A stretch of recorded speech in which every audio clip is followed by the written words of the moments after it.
Kiss, LOX, Genovese. Just making your way in the world today takes everything you got. Being involved with The 90s considered the golden age of hip-hop.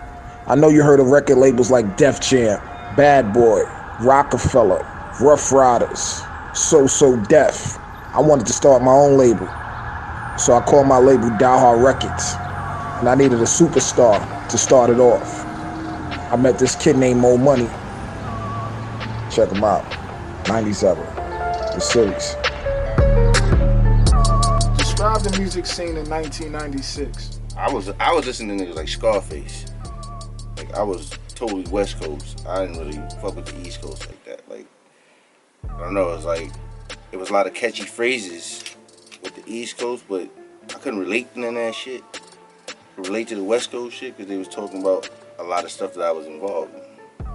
So I would listen to like Scarface, 8-Ball, MJG, Too Short, NWA. How did you even start rapping?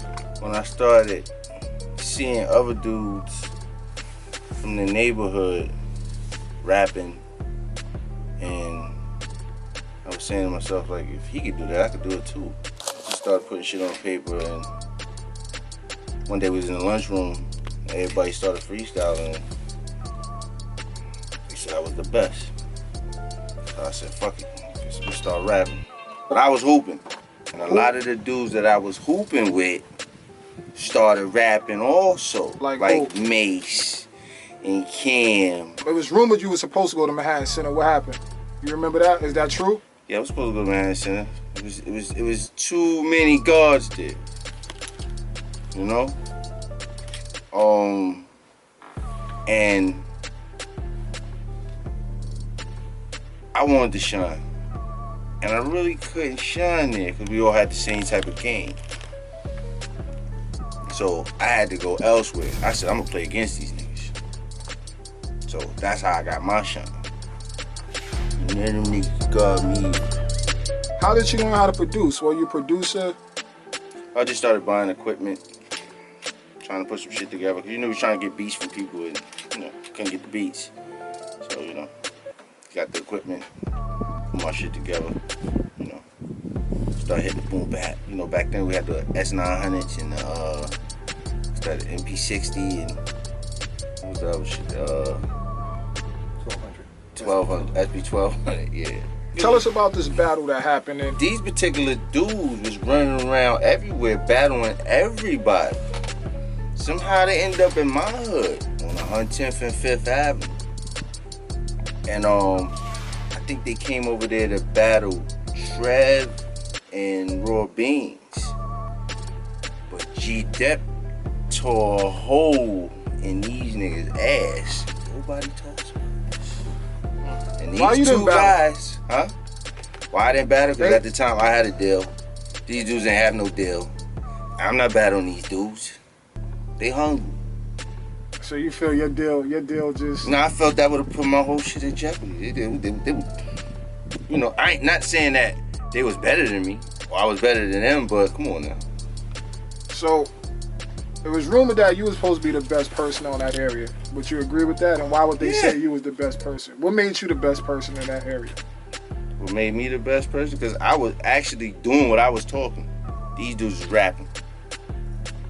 So you say you was gangster rap before gangster rap? Nah, I wasn't even gangster. It was just shit that was happening. You know what I mean? It was an accident. It wasn't like I was running around doing shit because, that's not even in my heart. But I give it to you. And I came up with an idea. I was like, Dak, everybody wants to hear these guys, the Locks, but they don't have no album. So I said, why don't I create a street album with the Locks and the people that was surrounded by the Locks. One day, a guy named Brian is the creator of Pay-Per-View. He was a good friend of mine, and he bought the contract of a guy named Richie Thumbs, Genovese, and Moe Money.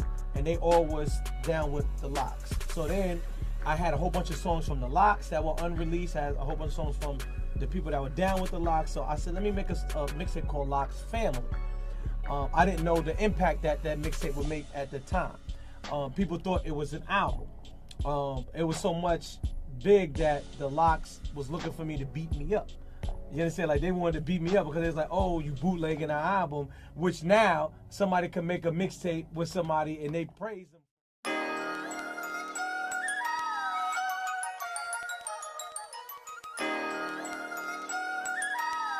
Yo, we was doing this shit before you even knew what you was doing, man.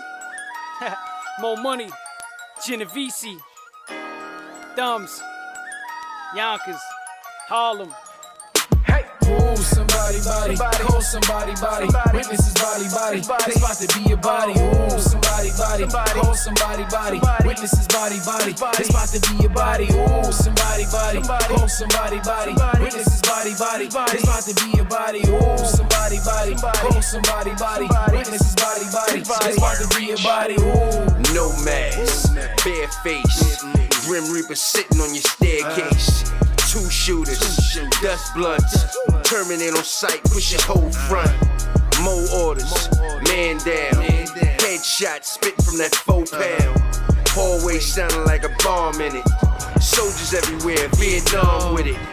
Feds on his toes like Saddam did it. Hit him every time, A-Rod with it.